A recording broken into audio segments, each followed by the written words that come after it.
Segunda carta de Paulo aos Coríntios, capítulo 1. Nós vamos ler do verso 3 até o verso 11. Primeiro capítulo da segunda carta de Paulo aos Coríntios, do verso 3 ao verso 11. E depois vamos ao capítulo 2, ler do verso 14 ao verso 17. A palavra de Deus diz assim: Bendito seja o Deus e Pai de nosso Senhor Jesus Cristo, o Pai de misericórdias e Deus de toda consolação. É Ele quem nos conforta em toda a nossa tribulação, para podermos consolar os que estiverem em qualquer angústia, com a consolação com que nós mesmos somos contemplados por Deus. Porque, assim como os sofrimentos de Cristo se manifestam em grande medida a nosso favor, assim também a nossa consolação transborda por meio de Cristo. Mas, se somos atribulados, é para o vosso conforto e salvação.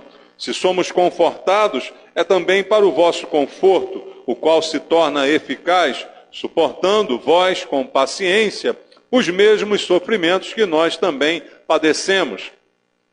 A nossa esperança a respeito de vós está firme, sabendo que, como sois participantes dos sofrimentos, assim o sereis da consolação. Porque não queremos, irmãos, que ignoreis a natureza da tribulação que nos sobreveio na Ásia, porquanto foi acima das nossas forças, a ponto de desesperarmos até da própria vida. Contudo, já em nós mesmos tivemos a sentença de morte, para que não confiemos em nós, e sim no Deus que ressuscita os mortos, o qual nos livrou e livrará de tão grande morte, em quem temos esperado, que ainda continuará a livrar-nos, ajudando-nos também vós com as vossas orações a nosso favor, para que por muitos sejam dadas graças a nosso respeito, pelo benefício que nos foi concedido por meio de muitos. Capítulo 2, versículo 14. Graças, porém, a Deus, que em Cristo sempre nos conduz em triunfo, e por meio de nós manifesta em todo lugar a fragrância do seu conhecimento, porque nós somos para com Deus o bom perfume de Cristo, tanto nos que são salvos como nos que se perdem, para com este cheiro de morte para a morte, para com aqueles aroma de vida para a vida, quem porém é suficiente para estas coisas, porque nós não estamos como tantos outros, mercadejando a palavra de Deus. Antes, em Cristo é que falamos na presença de Deus com sinceridade e da parte do próprio Deus. Amém. Pai, muito obrigado porque estamos de novo em Tua casa nesse dia, ouvindo a Tua palavra, estando aqui com os irmãos, louvando a Deus, cultuando. Isso é um privilégio que o Senhor tem nos concedido. E aí agradecemos, Deus, por tudo que o Senhor tem feito em nossas vidas e pela oportunidade que temos agora de ouvir a Tua palavra. Esse é um grande desejo, uma grande necessidade de todos nós, ouvirmos a Tua voz. A palavra de Deus é o alimento, é aquela que nos sustenta espiritualmente e nós precisamos desse sustento, Pai. Ela é a fonte da nossa fé e nós te pedimos em oração que o Espírito Santo fale com cada um de nós essa noite, ministrando a palavra que o Senhor deseja, seja gravada em nossos corações, Pai. Para isso eu entrego a minha vida ao Senhor, eu peço a Tua graça e misericórdia, a unção do Teu Espírito nesse poder, para que a palavra seja ministrada, barreiras sejam quebradas, barreiras de entendimento, distrações, para que todos nós possamos dar ouvidos à Tua voz e saiamos daqui esta noite edificados sobre a rocha que é a Tua palavra. Oramos juntos, em nome de Jesus. Amém. Amados, o apóstolo Paulo está aqui nos dando algumas lições importantes sobre a vida cristã. Paulo escreve a sua segunda carta à igreja que se reunia em Corinto e o objetivo das cartas de Paulo é sempre edificar a igreja, trazer uma palavra, uma direção sobre comportamento, sobre maneira de vida, sobre como nós, como cristãos, devemos nos portar, sobre as coisas que acontecem ao nosso redor. Deus tem sempre uma palavra de direção para nós. E aqui o apóstolo Paulo vai nos dar algumas lições sobre a vida cristã, parecido com aquilo que hoje pela manhã também ministramos. Se você não ouviu, depois pode ouvir pela internet. Nós vamos entender pelas palavras de Paulo, por aquilo que está escrito, que o sofrimento, ele faz parte da vida. O apóstolo Paulo começa esta segunda carta falando das coisas que ele próprio sofreu ao fazer a obra de Deus, ao pregar, ao viajar, ao evangelizar, ao abrir as igrejas. Ele mostrou aqui que teve muitas oposições, muitas perseguições, sofreu às vezes castigo físico por causa disso. E a Bíblia está repleta aí de narrativas desses episódios em que a gente pode ver o sofrimento do apóstolo Paulo. E ele falando à igreja, ele vai mostrar aqui que o sofrimento, ele é um componente da vida e que pode até ter muita relevância na vida da gente se nós aprendermos alguma coisa com o sofrimento. Se a gente tirar dele uma lição para melhorar a nossa vida em todos os aspectos. Acontece, queridos, que essa palavra de Paulo, que eu acabei de ler aqui, não é muito popular, não é bem isso que as pessoas gostam de ouvir na igreja. Não é sobre este texto que as pessoas gostam de ouvir o pastor pregar, porque é um texto que fala que, mesmo sendo cristão, mesmo sendo um homem de Deus, mesmo sendo uma bênção nas mãos do Senhor, ele sofreu. E ele chega a dizer que isto não é nada anormal, que isto é algo que faz parte da vida. E a gente vive num momento em que ninguém gosta de falar sobre sofrimento. As pessoas são completamente avessas a qualquer tipo de sofrimento e tentam evitá-lo a todo custo. Até hoje, na educação dos nossos filhos, nós agimos assim. Nós tentamos evitar a qualquer custo que eles sofram alguma coisa. E aí superprotegemos as nossas crianças. Não é de hoje que vem as brincadeiras, de que antigamente, no nosso tempo aqui dos mais velhos, mertiolate ardia, irmãos? E você chegava em casa todo ralado, porque você brincava na rua, porque você pulava num carrinho de rolimã e descia uma ladeira e se esborrachava todo lá embaixo, e depois tinha que enfrentar aquela espátula do inferno, passando aquele líquido vermelho, naquela carne viva, e ali você começava a aprender que o sofrimento, ele te ensinava algumas coisas, Você começava a perceber que o sofrimento podia te livrar de algumas coisas piores. E hoje a gente quer proteger de tudo, Hoje a gente quer criar filhos dentro de uma bolha, de preferência que eles tenham airbags, Se você quer botar airbags nos seus filhos, porque se ele cair, o airbag protege, Se ele bater de frente, o airbag protege. A gente quer cercar as crianças, com todo tipo de proteção, porque a gente não gosta, a gente não suporta a ideia de que possa existir sofrimento. Mas, queridos, sofrimento existe. Sofrimento existe no mundo, desde que o mundo é mundo praticamente. Desde que o homem pecou, o sofrimento entrou na vida do ser humano. Aquilo que não foi plano nem planejado por Deus, mas aconteceu pela liberdade que o homem recebeu e decidiu com essa liberdade pecar. E a partir desse momento o sofrimento faz parte da vida. E o que nós precisamos é aprender alguma coisa com ele. Porque eu costumo dizer que aquele que não aprende com os seus erros, com o seu sofrimento, a consequência principal é que ele acaba sofrendo de novo, Ele não aprendeu a lição, então ele vai passar de novo por tudo aquilo. É como aquele que é reprovado no ano letivo.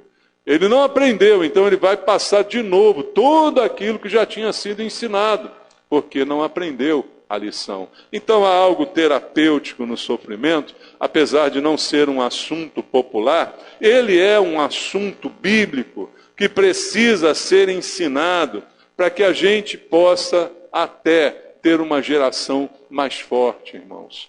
uma geração mais resistente, que a gente não seja a essa geração que está surgindo aí, de que tudo é traumatizante, de que tudo é motivo para eu ficar deprimido, né? Toda e qualquer palavra me ofende, qualquer circunstância é prejudicial. É a geração que nós estamos vivendo, irmãos, porque achamos que sofrimento pode ser de todas as maneiras evitado.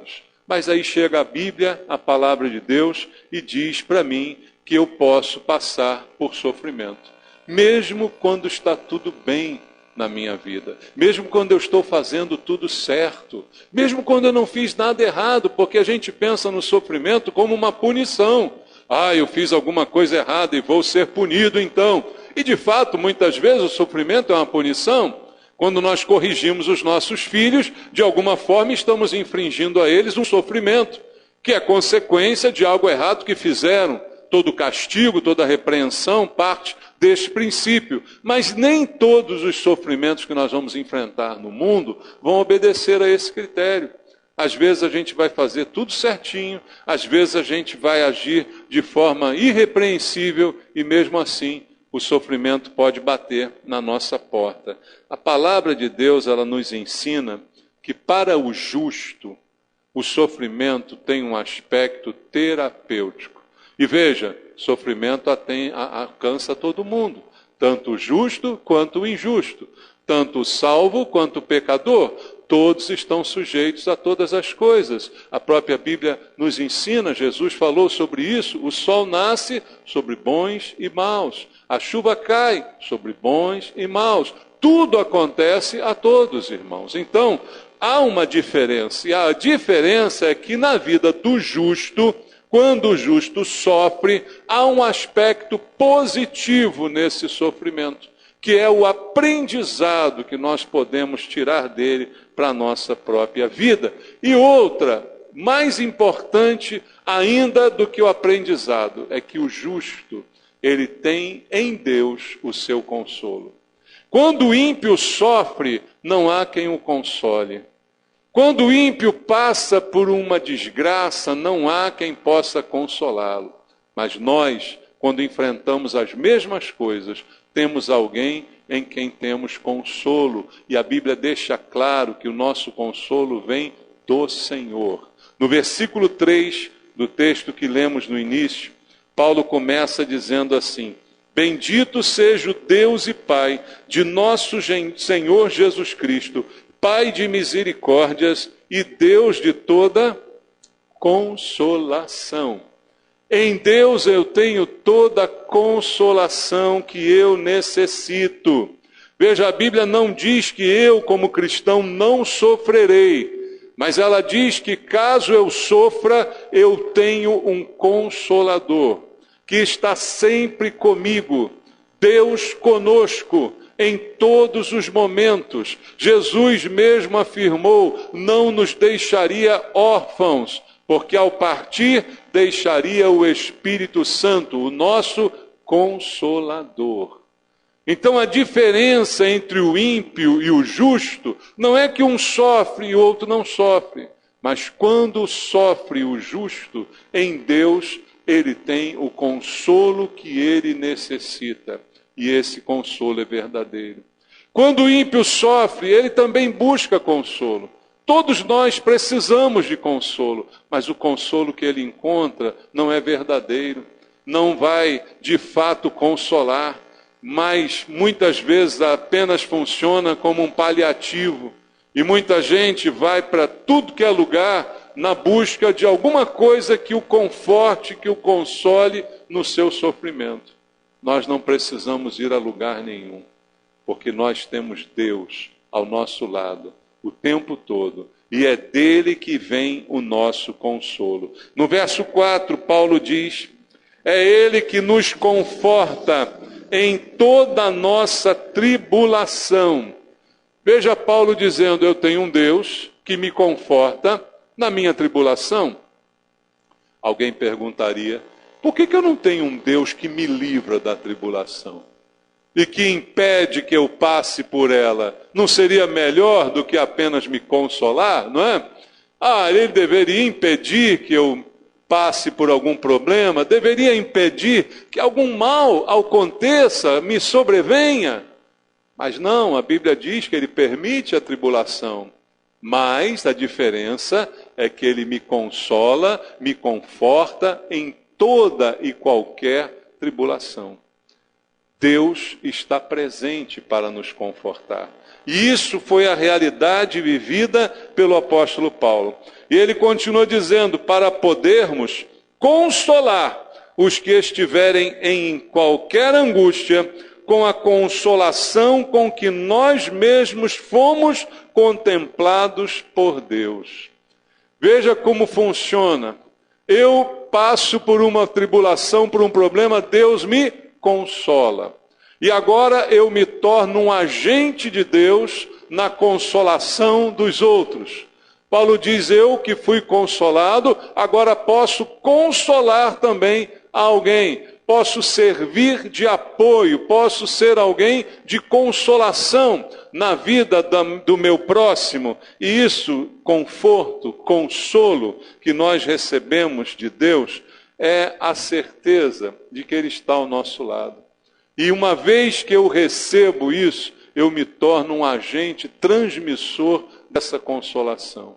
Assim a igreja caminhou durante todos esses anos, irmãos, onde irmãos consolaram uns aos outros, onde o consolo de Deus foi compartilhado entre todos, em todos os momentos da história. Como eu disse hoje pela manhã, se isso não acontecesse, hoje não teríamos igreja, porque muitos, ou digo todos aqueles cristãos do início foram mortos. Todos os discípulos foram mortos por causa da sua fé. Sofreram para que o Evangelho chegasse até cada um de nós. E quem consolou esses que morreram? Quem consolou as famílias que choraram o luto dos seus entes queridos ao morrerem eles pelo Evangelho? Foi o mesmo Espírito Santo que hoje consola a cada um de nós e que vai agir na nossa vida para que nós sejamos agentes também da consolação dos outros. Então, quando eu sou movido pelo Espírito Santo, eu consigo consolar a outros, na certeza de que nenhum sofrimento, por maior que ele seja, ele pode cortar o meu vínculo com Deus. O mesmo apóstolo Paulo declara isto em Romanos, eu quero ler com você, e aí a gente começa a entender da onde vem essas palavras de Paulo. Romanos capítulo 8, versículo 35, em diante ele diz, quem nos separará do amor de Cristo?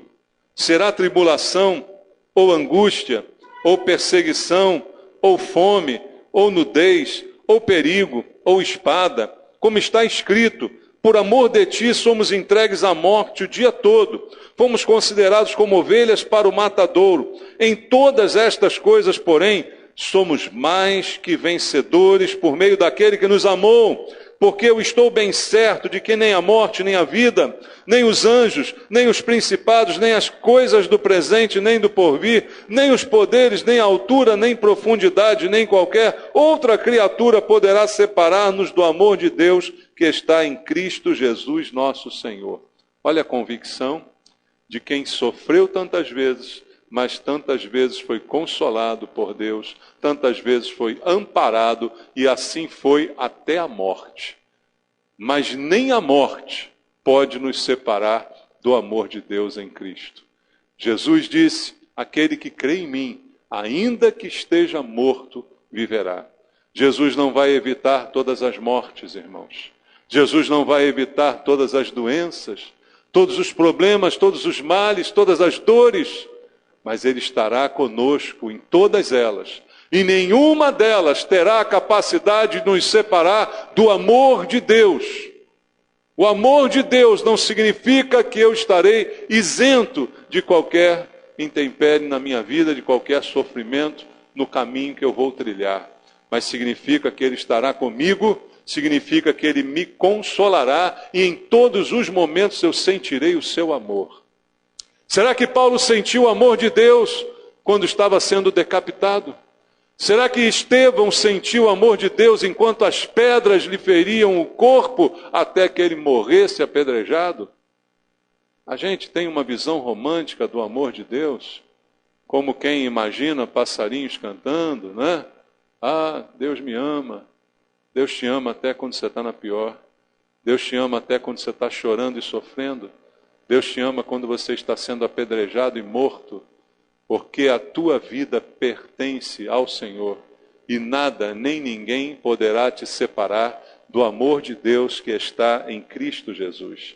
Voltando ao texto em 2 Coríntios, a partir do verso 5, Paulo diz: porque assim como os sofrimentos de Cristo se manifestam em grande medida a nosso favor, assim também a nossa consolação transborda por meio de Cristo. Veja, ele sofreu e eu recebi os benefícios do seu sofrimento em meu favor, é o que ele está dizendo. Mas da mesma forma eu recebo também a consolação que vem dele, ela transborda. Mas, se somos atribulados, é para o vosso conforto e salvação. Se somos confortados, é também para o vosso conforto, o qual se torna eficaz, suportando vós com paciência os mesmos sofrimentos que nós também padecemos. Ele falando sobre o sofrimento dele como apóstolo, dizendo: olha, o meu sofrimento, ele de alguma forma beneficia vocês. O Evangelho chega a vocês. E quando vocês sofrerem, aprendam a paciência da mesma forma que nós estamos ensinando. A nossa esperança a respeito de vós está firme, sabendo que, como sois participantes dos sofrimentos, assim o sereis da consolação. Paulo diz: olha, se eu sofro, está me garantida também a participação no consolo que vem da parte do Senhor. Ele permite o sofrimento, mas ele não me deixa sem a consolação. É isso que Paulo está afirmando nestes versículos. Contudo, irmãos, esse nosso sofrimento, ele não pode ser causado por coisas ruins, como foi dito aqui pela manhã, e eu quero lembrar a você. Abra a Bíblia em a Epístola de Pedro, no capítulo 4. A primeira epístola de Pedro, no capítulo 4, no versículo 15 até o versículo 17, veja só o que está escrito. 1 de Pedro 4, de 15 a 17, foi lido pela manhã. Não sofra, porém, nenhum de vós como assassino ou ladrão ou malfeitor, ou como quem se intromete em negócios de outrem. Mas se sofrer como cristão, não se envergonhe disso. Antes glorifique a Deus com este nome, porque a ocasião de começar o juízo pela casa de Deus é chegada. Ora, se primeiro vem por nós, qual será o fim daqueles que não obedecem ao Evangelho de Deus? É o questionamento de Pedro. Sofrimento, tudo bem, mas sofrimento por uma boa causa. Sofrimento por um bom comportamento. E não sofrimento pelo mal. Como eu disse de manhã, ele fala aqui de assassinos e ladrões. Eu acredito que não há aqui assassinos e ladrões no nosso meio. Mas ele também fala do malfeitor, e o malfeitor é aquilo que faz mal feito. É aquele que faz, mas faz mal. O contrário seria o benfeitor, aquele que faz bem feito. E nessa do malfeitor a gente às vezes pode se encaixar. E aí vem um sofrimento que poderia ter sido evitável. Basta que eu fizesse direito, mas como eu fiz mal feito, eu acabo sofrendo por causa disso. Como ele próprio diz no versículo, também há aqueles que sofrem porque se intrometem no negócio alheio. Pedro está dizendo para você: cuide da sua vida, não cuide da vida do irmão não, cuide da sua. E o que tiver para fazer, faça bem feito. Como eu citei de manhã, queridos, às vezes a gente sofre porque a gente é displicente. Porque simplesmente a gente não cuidou do que tinha que cuidar. Porque simplesmente fizemos mal feito. Malfeitor, muitas vezes a gente imagina um assassino, um bandido, mas o sentido da palavra é esse, aquele que faz mal feito. Então tudo que eu fizer mal feito me torna um malfeitor. E eu fui chamado para fazer as coisas bem feitas. Você foi chamado para fazer as coisas bem feitas. Como eu disse de manhã, hoje em dia, irmãos, há pessoas que não querem mais contratar se souber que você é crente. Por quê? porque sabe que muitas vezes você diz que é crente, mas não faz bem feito. Diz que é crente, mas é o primeiro que reclama do salário, reclama do serviço, reclama no emprego, reclama de tudo. Sabe como é que é? A gente hoje vive uma geração assim. O eletricista não gosta de mexer com eletricidade. O que limpa não gosta de limpar. Não é assim que funciona? O marceneiro não gosta de mexer com madeira. É isso que a gente vê hoje ou não é? Por quê? Porque todo mundo reclama do seu trabalho. O cara está lá sentado. Aí chega um serviço para fazer. O eletricista. Olha, tem uma tomada ruim ali. Eu falei, pô... Ah, estava aqui tão quieto no meu canto, lá vem agora a tomada. Oh, você não é eletricista? Você devia amar fazer isso, né? Mas não, a gente vive num mundo em que as pessoas são, mas não gostam do que são. E aí fazem mal feito, fazem de qualquer jeito. E aí, irmão, aí vem sofrimento. Aí não tem jeito.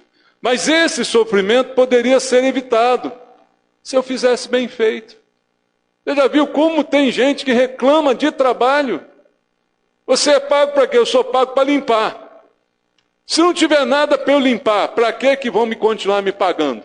Então por que eu reclamo que tem uma coisa para limpar? Pensa comigo, tem lógica isso? Tem cabimento? Na função mais humilde que você tiver, faz bem feito. Faz de maneira que alguém chegue e diga, que serviço bem feito. No mais humilde, seja a limpeza de um chão. Esse chão foi bem limpo. Olha, essa tomada foi bem trocada, o fio aplicado ali foi o correto, no padrão. Olha que serviço bem acabado. Olha que pintura legal. Olha, tantos exemplos. Fazer bem feito. Fazer bem feito evita sofrimento. Aí depois eu sofro, e aí eu me vitimizo. Ah, eu sou perseguido. Ninguém gosta de mim, querem tirar o meu emprego.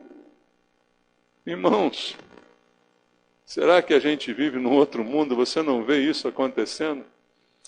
Gente que não gosta de fazer o que é pago para fazer. E quando faz de qualquer jeito, faz de qualquer maneira. Eu citei de manhã Jeremias 48:10.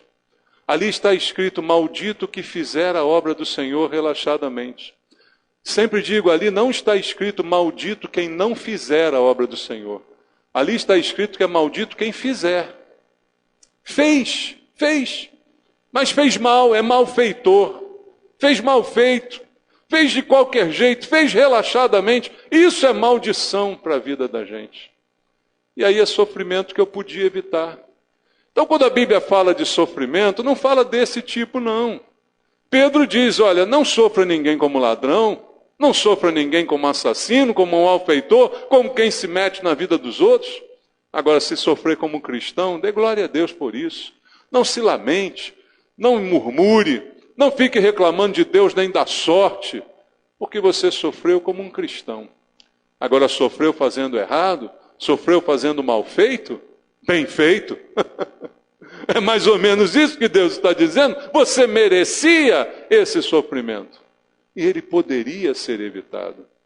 Então veja, queridos, eu não estou aqui pregando sofrimento, nem que é uma glória sofrer, mas que muitas vezes nós poderíamos evitar muitos sofrimentos na nossa vida. Você que se mete na vida dos outros, quanto sofrimento você acaba trazendo para você, e acaba passando, e acaba enfrentando, a Bíblia está aqui, alertando. E aí, isso precisa ser ponderado por cada um de nós. Voltando ao texto, no verso 8, Paulo diz, porque não queremos, irmãos, que ignoreis a natureza da tribulação que nos sobreveio na Ásia, porquanto foi acima das nossas forças, a ponto de desesperarmos até da própria vida. Paulo não descreve muito bem, mas ele passou por algo na Ásia que foi acima do que ele podia suportar, a ponto dele perder a esperança de continuar vivo. Ele pensou, vou morrer nessa. Tamanha foi a tribulação que ele passou na Ásia. Ele passou por todas essas coisas, mas continuou sendo o apóstolo Paulo, que você conhece, que está na Bíblia, que escreveu tantas coisas, que foi tão instrumento de Deus. E aí, irmãos, hoje a gente tem uma unha encravada e a gente não vai à igreja por causa da unha encravada. Hoje, quando chove, crente tudo derrete, sabia disso? Quando chove, a maioria dos crentes derrete, sabe? Vira mingau, porque choveu. Mas quando faz muito sol, aí também não vou porque aí tem a praia.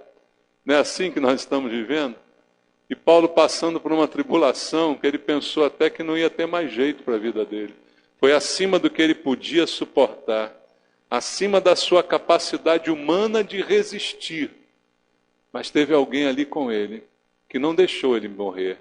Teve alguém ali com ele que segurou ao lado dele. Essa é uma das traduções possíveis para o Espírito Santo, Paráclito, aquele que está ao lado que segura junto com a gente. Sabe qual é a ideia daquela sacola pesada que você não consegue carregar e você está doido para chegar alguém e pegar na alça do outro lado? Essa é a ilustração perfeita para o significado da palavra Espírito Santo, Consolador, Consolador. Esse é o significado, aquele que segura ao lado com você. Divide o peso da sacola contigo e aí você consegue carregar.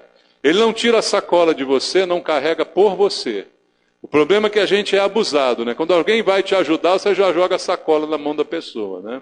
É assim? Nós somos abusados. Mas o Espírito Santo não veio para carregar a nossa sacola, mas veio para carregar do nosso lado. Veio para consolar dessa forma. Segurar na outra alça e me ajudar a levar esse peso junto comigo. Não tira, mas vai junto comigo. Não me poupa, mas me exercita para que eu seja uma pessoa melhor, mais forte, mais resiliente. E é isso que a gente hoje não quer. A gente quer moleza. Qualquer coisa nos ofende, qualquer coisa nos magoa. A gente quer ser protegido. Mas Deus não cuida assim dos seus filhos. A Bíblia diz que o nosso Deus disciplina a quem Ele ama. E a disciplina de Deus, ela não produz alegria a princípio, como diz a carta aos Hebreus, mas ela produz um fruto muito melhor, que é a nossa disciplina, o nosso aperfeiçoamento como pessoas. E Deus está sempre disposto a isso, Ele não desiste de nós, graças a Deus. E Paulo cita este exemplo. No versículo 9 ele diz: contudo, já em nós mesmos tivemos a sentença de morte, para que não confiemos em nós, e sim no Deus que ressuscita os mortos, o qual nos livrou e livrará de tão grande morte, em quem temos esperado que ainda continuará a livrar-nos. Quantas vezes Paulo foi condenado à morte, irmãos? Várias vezes. Paulo foi apedrejado, e apedrejamento é sentença de morte. Mas ele sobreviveu a uma sentença de morte. Não uma vez, mas várias vezes ele sobreviveu ao naufrágio de um navio. Está na Bíblia, estão as histórias ali contando. Quantas vezes ele foi condenado à morte e sobreviveu. Até que teve uma que ele morreu. Paulo morreu decapitado na prisão Marmetina, em Roma. Ali houve uma sentença de morte que contra ele foi executada. E ele diz aqui: já em nós mesmos tivemos a sentença de morte, para que não confiemos em nós, e sim no Deus que ressuscita os mortos, o qual nos livrou e livrará de tão grande morte. Agora ele não está mais falando da morte física. A morte física não é a grande morte que nós vamos enfrentar. A grande morte é a segunda morte mostrada na Bíblia, que é a separação eterna do Senhor. Mas essa há uma promessa sobre nós. Aquele que está em Cristo, ainda que morra, viverá. A morte não nos tragará. Pelo contrário, tragada foi a morte pela vitória, como diz o apóstolo Paulo.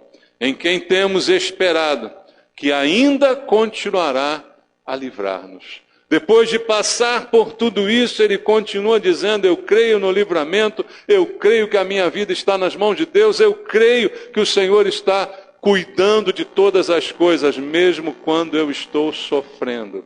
E no verso 11, ajudando-nos também vós, com as vossas orações a nosso favor, para que por muitos sejam dadas graças a nosso respeito, pelo benefício que nos foi concedido por meio de muitos.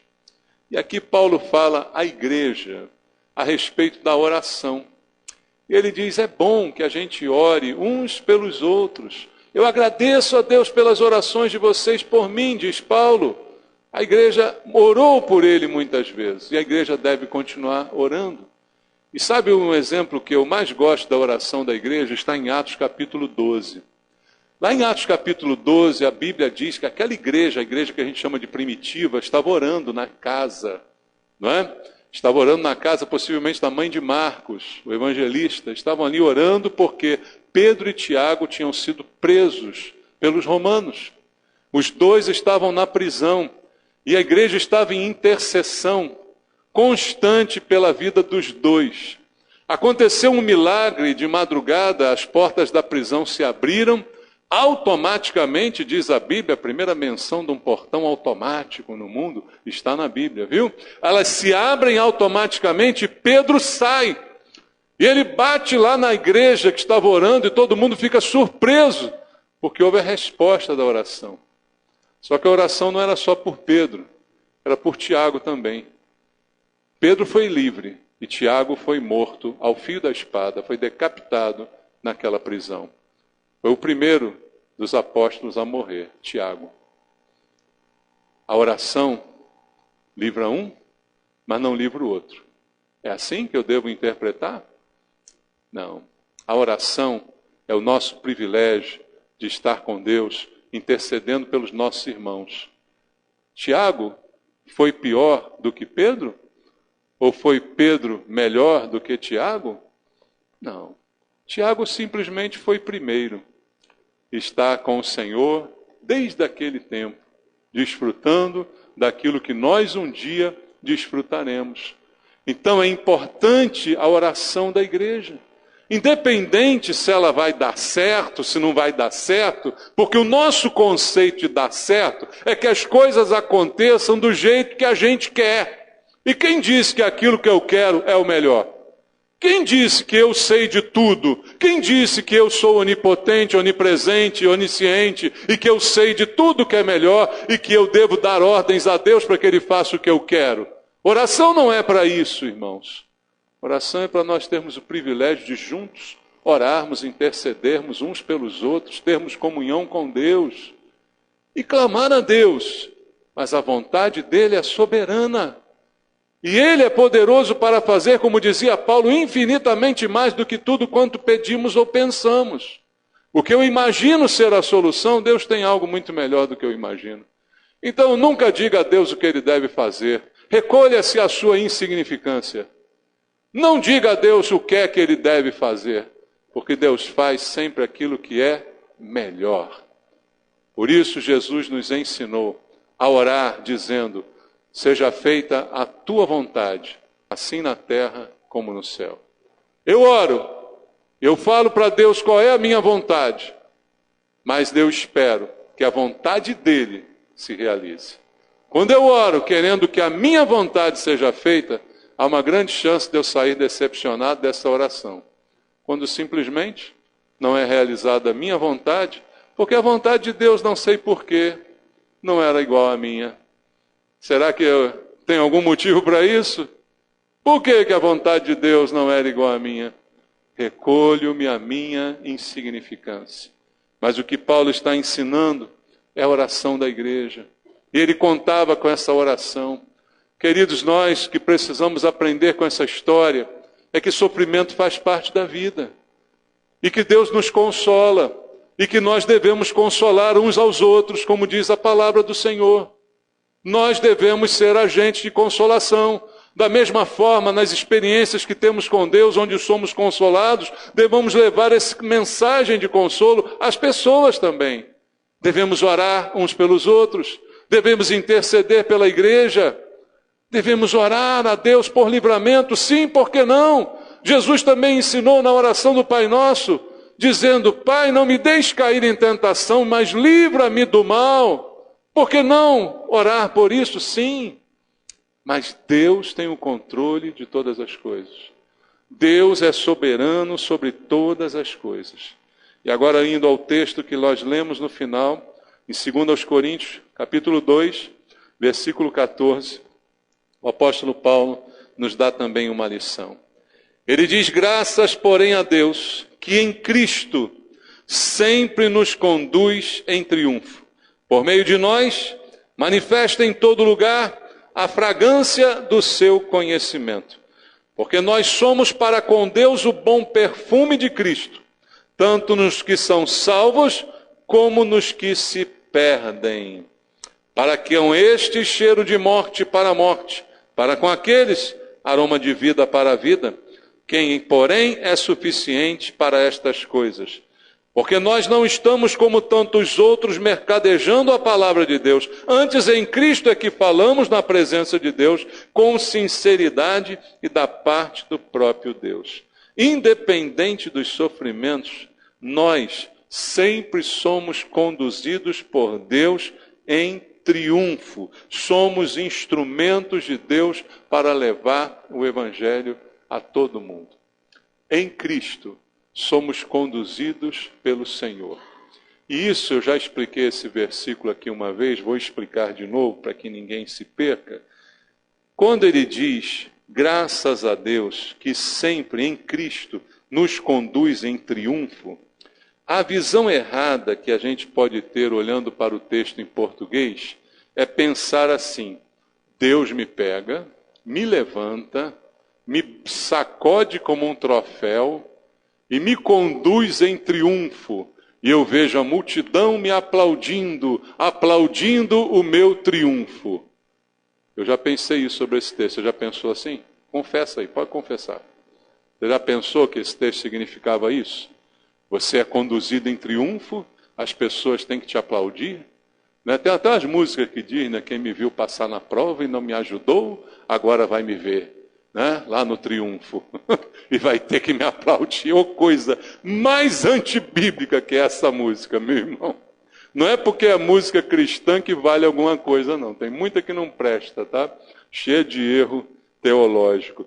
Mas, o que esse texto quer dizer, a condução em triunfo, era o que acontecia quando um general, um exército, invadia uma terra, ganhava a guerra e levava os prisioneiros como despojos de guerra.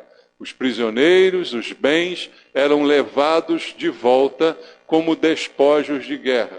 Esses prisioneiros eram exibidos como prova do triunfo na batalha. Então, os prisioneiros carregados em jaulas eram, então, uma evidência de que houve a vitória. Quando voltava o exército para casa, estavam ali os prisioneiros nas jaulas como provas do triunfo. Ah, pastor, mas é isso? É isso, sim. Jesus triunfou da morte na cruz. Não fui eu que triunfei, foi ele. E qual é a prova do seu triunfo? Ele me leva como prisioneiro, como resgatado, ele me conduz em triunfo, provando que ele triunfou na cruz e eu sou a prova do êxito que ele teve na sua vitória. É assim que Deus nos conduz em triunfo. A imagem é dos escravos dentro de jaulas. Ah, eu sou o servo de Deus. E esquece que servo quer dizer escravo, né, irmãos? Mas a imagem é essa. Ele nos conduz em triunfo, por quê? Porque ele nos comprou, pagou um alto preço pela nossa vida, e nós somos a prova de que ele triunfou na cruz. Está escrito, então, nós somos conduzidos em triunfo. Ele manifesta em todo lugar a fragrância do seu conhecimento, esse cheiro. Porque nós somos para com Deus o bom perfume de Cristo, tanto nos que são salvos quanto nos que se perdem.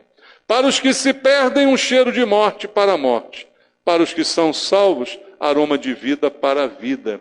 Quem, porém, é suficiente para estas coisas? Independente dos sofrimentos, Paulo diz, eu fui conduzido por Cristo, eu sou a prova de que Cristo venceu, eu sou a prova de que valeu a pena ele ter morrido na cruz, porque alguns também pensam assim, por que Cristo morreu na cruz? Por que Cristo sofreu pelos nossos pecados? Não tinha outra maneira de fazer isto mais fácil? Nós somos a prova de que valeu a pena o sofrimento de Cristo. Ele sofreu em nosso favor. Esse sofrimento nos resgatou, pagou o preço do nosso pecado, por isso fomos comprados com sangue, como diz a Bíblia, queridos. E agora nós estamos no mundo para levar o bom perfume de Cristo. Para aqueles que são salvos, um perfume de vida para a vida, e para os que se perdem, um cheiro ruim de morte. Porque a nossa vida mostra que há vida em Cristo, mas fora de Cristo, há morte. Qual a escolha do ser humano? Qual a decisão do ser humano? Nós somos instrumentos de Deus para levar o Evangelho, porque somos a prova de que Ele triunfou. Você é a prova de que o sacrifício de Jesus valeu a pena. É a prova do seu triunfo, é a prova da sua vitória. Para o mundo que via Cristo morrendo, ensanguentado, sofrendo, aquilo era uma evidência de derrota. Mas agora, para todos aqueles que veem quantos foram salvos por essa morte, isso é uma evidência de vitória. Nós somos a evidência de que a vitória de Cristo foi verdadeira. Somos a prova do seu triunfo. Perceba então como devemos nós viver.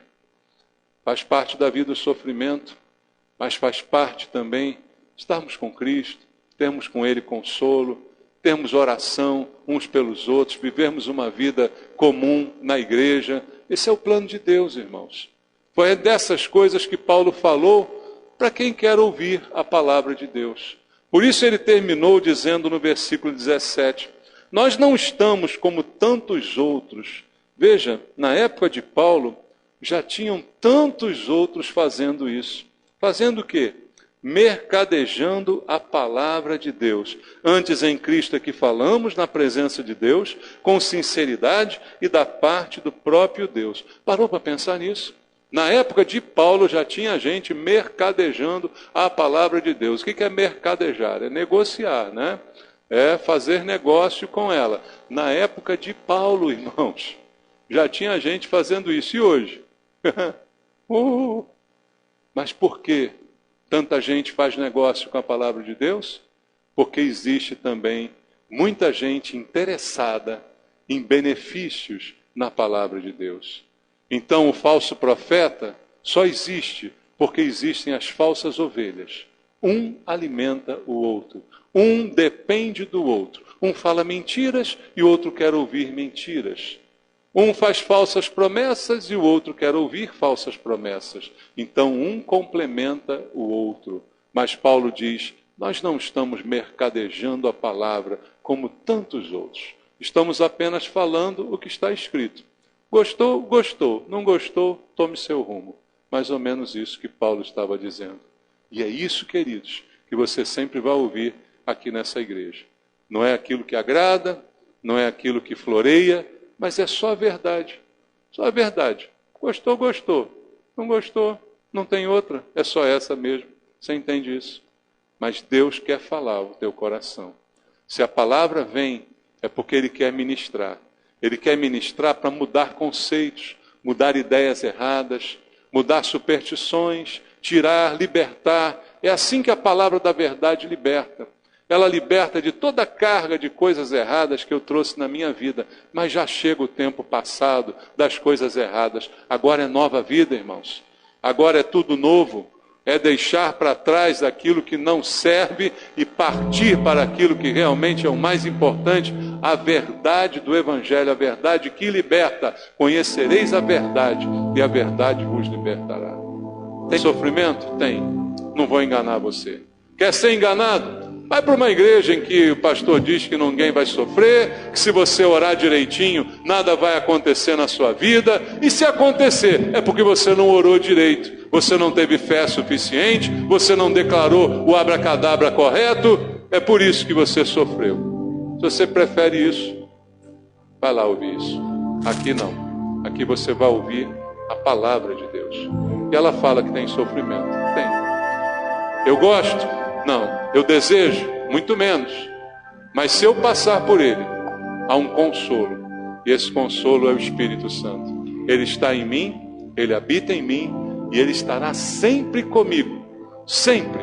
E eu posso receber dele o consolo, e posso depois ser um multiplicador desse consolo na vida da igreja. Que isso sirva para todos nós. Amém?